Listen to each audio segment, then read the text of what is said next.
Lockdown पछिको अवस्था निश्चय नै अलिकति अप्ठ्यारो नै छ बिमा व्यवसायको लागि पनि। समग्र रूपमा चाहिँ अब अघिल्लो वर्षको तुलनामा हाम्रो कम्पनीको सन्दर्भमा भन्दाखेरि चाहिँ अब व्यापार चाहिँ बढेको देखिन्छ। विशेष परिस्थितिलाई चाहिँ हैन एक किसिमले मध्यनजर गरेर अथवा भनौँ हैन सोच विचार गरेर हैन अहिले यही अवस्थामा लिएर आइएको यो एउटा चाहिँ इन्सुरेन्स हो। यस्तोसँगले बढ्यो कि अब कोही पनि रहँदै नरहने अवस्था गरी आयो भने अब त्यो बेलामा एउटा सोच्नुपर्ने अवस्था आउला हैन। नत्र भने चाहिँ एउटा चाहिँ निश्चित एउटा दायराभित्र बसेर यो कार्य गर्दाखेरि हैन त्यस्तो अवस्था नआउला। त्यो खर्च होइन, यसले दायित्व बोकेको छ।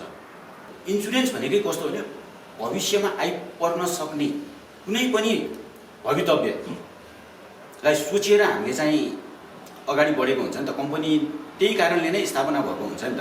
ठुला देशहरूले मात्रै उदाहरण दिनुपर्छ भन्ने छैन नि, किनभने हामी बिमाको दायराभन्दा बाहिर गएर गरेका काम भएन नि।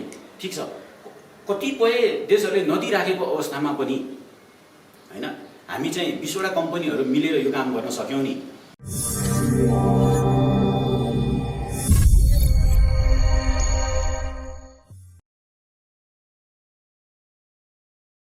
अहिले नेपालको इन्सुरेन्सहरूको अवस्था के छ?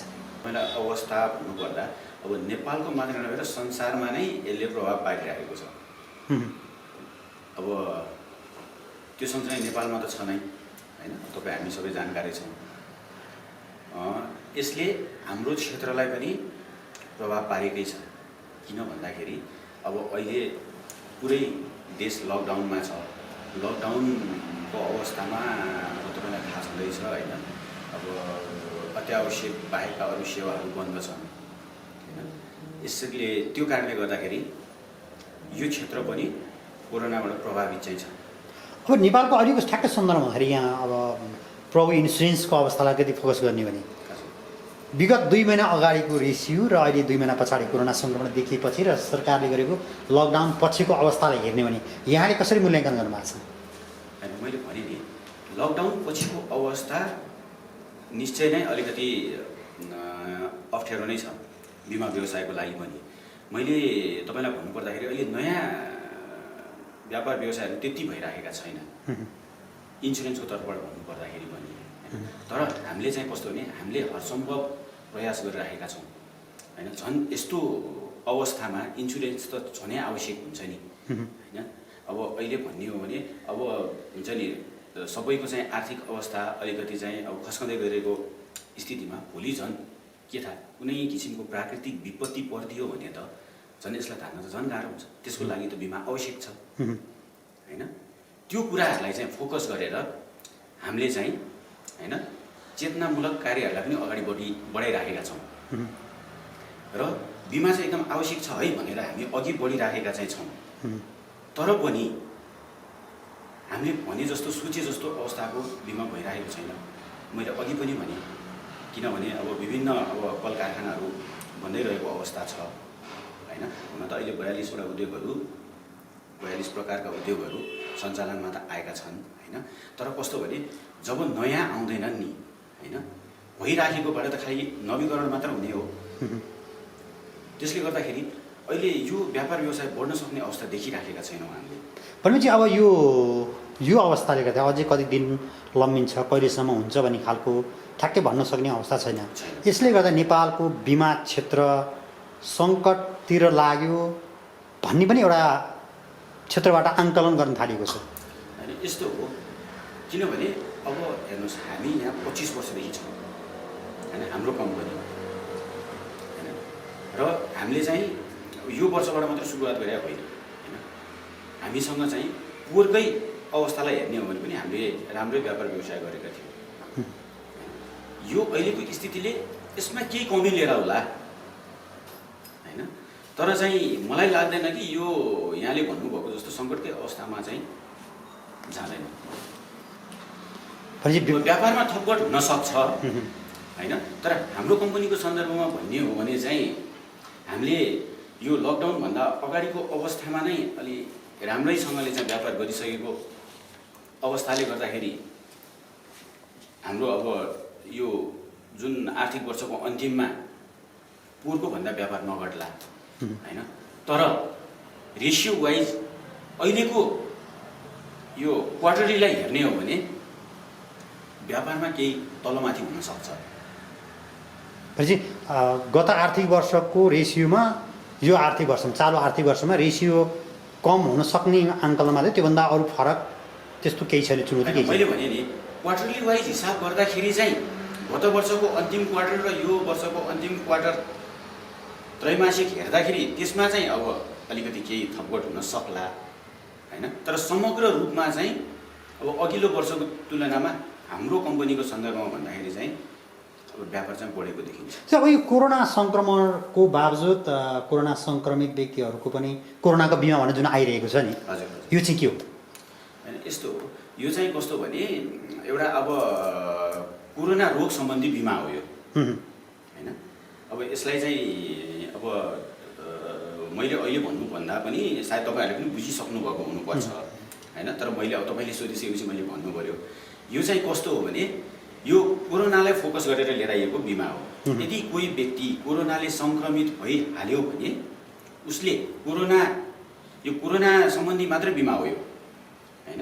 यो कोरोना सम्बन्धी बिमा उसले गरेको छ र चाहिँ उसको PCR पोजिटिभ आयो भने उसले कोरोनाको दाबी पाउँछ होइन। यसलाई चाहिँ हामीले यसको सम इन्स्योर्ड चाहिँ हामीले दुई प्रकारले राखेका छौँ, एउटा 1 लाख, एउटा 50,000। अब 1 लाखको बिमा गर्नेले यदि व्यक्ति मात्रै आएर इन्डिभिजुअल्ली गर्छ भने उसले 1000 रुपियाँ तिर्नु पर्यो 1 लाख बिमा शुल्कको लागि, र उसले अब परिवारसहित आएर गर्छ भने प्रति व्यक्ति 600 रुपियाँ तिर्नु पर्यो। त्यस्तै 50,000 को लागि प्रति व्यक्ति 500 रुपियाँ तिर्नु पर्यो, परिवारसहित आयो भने 300 रुपियाँ तिर्नु पर्यो। चाहिँ अब विगतको ट्रेन्ड हेर्ने हो भने होइन, हामीले बिमाको कुराहरू गर्दाखेरि महामारी जस्ता चिजहरूमा चाहिँ बिमाको कुरा चाहिँ नजोडिने अथवा त्यसमा चाहिँ लागु नहुने भन्ने विगतको ट्रेन्ड थियो। अब अहिले यो विश्व महामारी छ, झन् विश्व महामारी भइरहेको अवस्थामा महामारीलाई नै फोकस गरेर किन ल्याइएको होला? हो होइन, तपाईँले यो कुरा सही कुरा गर्नुभयो होइन। यसलाई कसरी बुझ्ने भने यो महामारी होइन, हामीसँग इन्सुरेन्स त हामीले एकैचोटि अहिले मेडिकल इन्सुरेन्स हेल्थ इन्सुरेन्स अहिले एकैचोटि लिएर आएको त होइन नि। हामीसँग होइन यो प्रडक्ट त पहिलादेखि नै थियो नि, र त्यो प्रडक्टमा चाहिँ यो कुराहरू महामारीहरू कभर गर्दैन भन्ने कुरा पनि थियो होइन, तर महामारी त भइदियो। यसै पनि हामी त अब हुन्छ नि अब गरिबीको रेखा मुनि रहेको देश होइन, यस्तो अवस्थामा होइन चाहिँ यस्तो रोग लाग्यो भने आर्थिक सङ्कट चाहिँ बेहोर्न नपरोस् भनेर होइन त्यो सोचाइ राखेर यो एउटा छुट्टै प्रडक्ट हो कि भनेपछि विशेष परिस्थिति भन्नु खोज्नु हो। विशेष परिस्थितिलाई तपाईँले सही भन्नु, विशेष परिस्थितिलाई चाहिँ होइन एक किसिमले मध्यनजर गरेर अथवा भनौँ होइन सोच विचार गरेर होइन अहिले यही अवस्थामा लिएर आइएको यो एउटा चाहिँ इन्सुरेन्स हो। अब यो कोरोना सङ्क्रमणसँग जोडेर ल्याइयो, विशेष परिस्थितिमा ल्याइयो। हजुर, भविष्यमा अत्यन्तै बिमाको विगतलाई हेर्ने भने महामारीसँग यो जोडिने छैन, महामारी सँगलाउने बिमा चाहिँ क्षतिपूर्ति उपलब्ध गराइने छैन भनेर हिजोको जुन ट्रेन्ड आज महामारीलाई नै लक्षित गरेर ल्याइरहेको अवस्था, भोलि कथम कदाचित महामारी फैलियो र फेरि बिमा कम्पनीहरू चाहिँ एक कदम पछाडि हट्ने अवस्था आउला कि नआउला? होइन यस्तो हुन्छ कि हरेक कुराहरू कुनै पनि कुराहरू चाहिँ अब संसारमा भनौँ अथवा चाहिँ कुनै पनि बजारमा भनौँ त्यसै ल्याइएको हुँदैन होइन। विभिन्न किसिमको चाहिँ अनुसन्धान अथवा चाहिँ भनौँ खोज होइन मूल्याङ्कन गरेरै लिएर आइएको हुन्छ होइन। अब यस्तो हुन्छ कि अब यो चाहिँ कसरी अगाडि बढ्छ भन्ने कुरा त अब समयले देखाउँछ होइन। समय सापेक्ष रूपमा हरेक कुरा चाहिँ चेन्ज हुनसक्छ होइन। त्यो बेलाको चाहिँ अब एकदम अब भनौँ न यस्तोसँगले बढ्यो कि अब कोही पनि रहँदै नरहने अवस्था गरी आयो भने अब त्यो बेलामा एउटा सोच्नुपर्ने अवस्था आउला होइन। नत्र भने चाहिँ एउटा चाहिँ निश्चित एउटा दायराभित्र बसेर यो कार्य गर्दाखेरि होइन त्यस्तो अवस्था नआउला। अब अहिले ठ्याक्कै यतिखेर कुराकानी गर्दाखेरि प्रवीण इन्सुरेन्सको सिइओको नाताले भन्नुपर्दाखेरि यहाँहरूलाई यो कोरोनाको अवस्थामा चुनौतीहरू चाहिँ के छन्? मैले भनिहालेँ नि, हाम्रो मुख्य चुनौती भनेको त पहिलो कुरा त यो बिमाको व्यवसायलाई होइन हामीले जुन उद्देश्यका साथ अगाडि बढाएका थियौँ अथवा चाहिँ जुन उत्सुकताले हामी अघि बढिरहेका थियौँ होइन, जुन हामी लक्ष्य हासिल गर्छौँ भनेर अगाडि बढिरहेका थियौँ होइन, त्यहाँ पुग्नलाई हामीलाई चुनौती।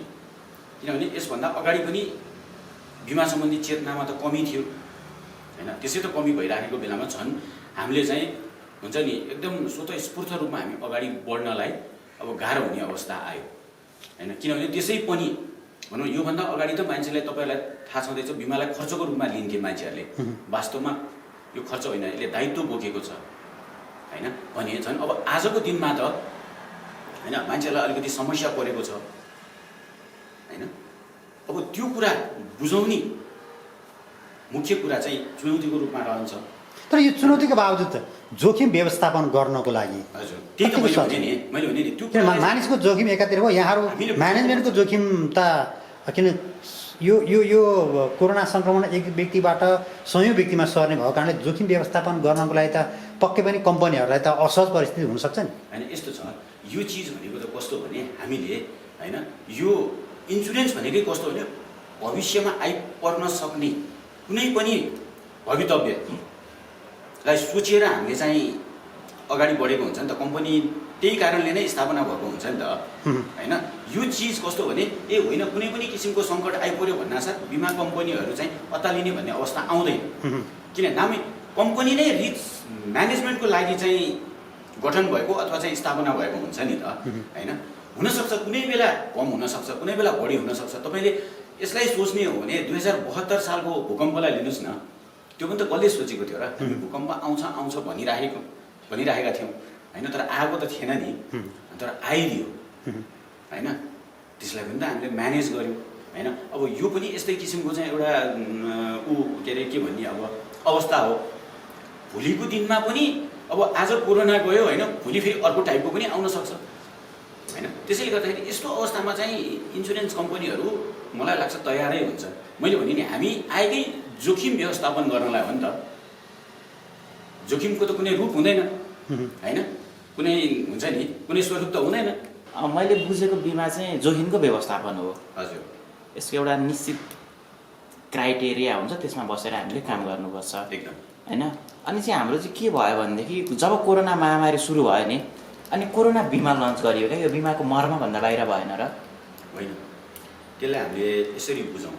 हाम्रो काम, हामी बिमा कम्पनीको काम भनेको के हो भने बिमाको सेवा दिनु होइन। अब यो कसैले पनि फेरि यो महामारी यस्तो रूपमा आयो कि जस्तो पहिला योभन्दा अगाडि धेरै प्रकारका महामारीहरू आएका थिए होइन। त्यसले संसारको कति प्रतिशत भागलाई ओगट्यो अथवा चाहिँ त्यसलाई छोयो। तर यसले यस्तो गर्यो कि अब भनौँ न भन्ने हो भने एक दुईवटा औँलामा गर्न सक्ने बाहेक अरू देशहरू बचेनन् होइन। त्यसले गर्दाखेरि सबै क्षेत्रलाई त समेट्यो होइन। भनेपछि अब एउटा चुनौती त बढ्यो नि।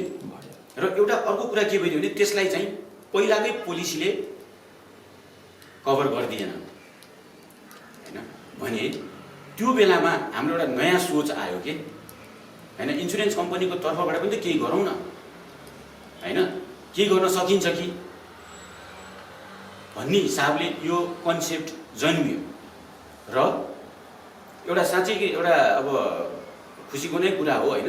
त्यो कन्सेप्ट जन्मिसकेपछि यसलाई हामीले चाहिँ प्रयोगमा पनि ल्याउन सक्यौँ कि। मुख्य कुरा चाहिँ त्यो हो। किनभने हामी बिमाको दायराभन्दा बाहिर गएर गरेका काम भएन नि। ठिक छ, कतिपय देशहरूले नदिइराखेको अवस्थामा पनि होइन हामी चाहिँ 20वटा कम्पनीहरू मिलेर यो काम गर्न सक्यौँ नि होइन। सधैँ के भने सधैँ सबै होइन ठुला देशहरूले मात्रै उदाहरण दिनुपर्छ भन्ने छैन नि होइन। हाम्रो सोच चाहिँ जहिले पनि त्यस्तै हुन्छ, तर हामीले पनि त केही गर्न सक्छौँ नि। भनेपछि हामी जोखिम व्यवस्थापन भन्दा क्षतिपूर्तितिर गएनौँ होइन। यस्तो हो, एउटा कुरा कस्तो भने इन्सुरेन्स भनेकै फेरि पहिलो कुरा तपाईँले बुझ्ने हो भने चाहिँ एक्चुअलमा क्षतिपूर्ति हो होइन। कुनै पनि तपाईँको यो कुनै पनि मानौँ कि गाडी एक्सिडेन्ट भइसकेपछि इन्सुरेन्सको काम त त्यसलाई क्षतिपूर्ति दिने नै हो होइन। तर हामीले चाहिँ कस्तो भने यसमा त अझ हामीले क्षतिपूर्ति भन्दा पनि किनभने कोरोना लागेको मान्छेलाई त उपचार त गभर्मेन्टले गरिरहेछ नि त। म त्यहाँ आउँछु सर होइन भने अझ होइन त्यसलाई त हाम्रो यो कुराले त अझ सपोर्ट गरिदियो नि। त्यसो भए सर यो CSRको नयाँ रूप हो होइन। अब यस्तो हो कि एउटा कुरा हामीले चाहिँ जहिले पनि कसरी सोच्छौँ भने हामी इन्सुरेन्सभित्रै बसेर सोच्छौँ के होइन। त्यो इन्सुरेन्सभित्र बसेर सोच्दाखेरि यस्तो हो कि इन्सुरेन्स बाहिरको मान्छेले चाहिँ अब यसलाई कसरी डिफाइन गर्ने भन्ने कुरा आउँछ होइन। तर हामीले चाहिँ यसलाई हाम्रो आफ्नो रेस्पोन्सिबिलिटी सम्झ्यौँ कि एक्चुअली